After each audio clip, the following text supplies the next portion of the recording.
I've got some articles I would typically show, and I guess I should have had them here, and I've kind of formed with this how we're going to do this today. But here I've actually got one of them right here. Now that I think about it, I happen to have a magazine that I saw this in.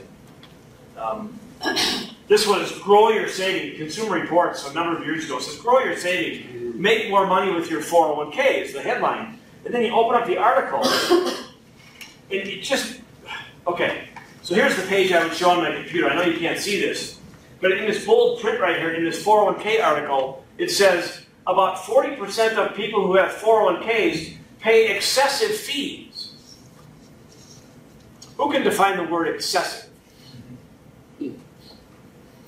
If I wasn't being filmed, I'd use a word, but I won't do it because I'm being filmed. But a lot. And you know what that tells me? The other 60% just pay really high fees. Yeah. Most are paying excessive, the rest are getting built another way. A study was done not long ago where if you invested $1,000 one time when you were 21, and you got 8% every year without a bad year, $1,000 once. By the time you were 66, you were 87 years old, the account had grown to $160,000. That's not a big deal, really. It's a long time frame. It's one deposit at 8%. This is the result. There's no fees, there's no taxes, there's nothing applied to this. So they applied a 2.5% management fee.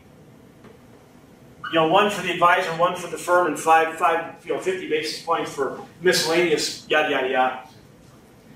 The account value at the end of the same time frame was 34 grand. Oh my God. 79% of the value of the fund went to the institution at a 2.5% management fee. That's just math. That's provable all day long. But that's the truth. So the 160 did not get earned. It did. It just didn't go to the consumer that dropped in $1,000.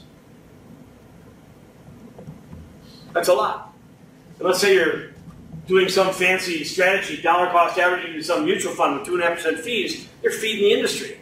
And your family's getting hurt.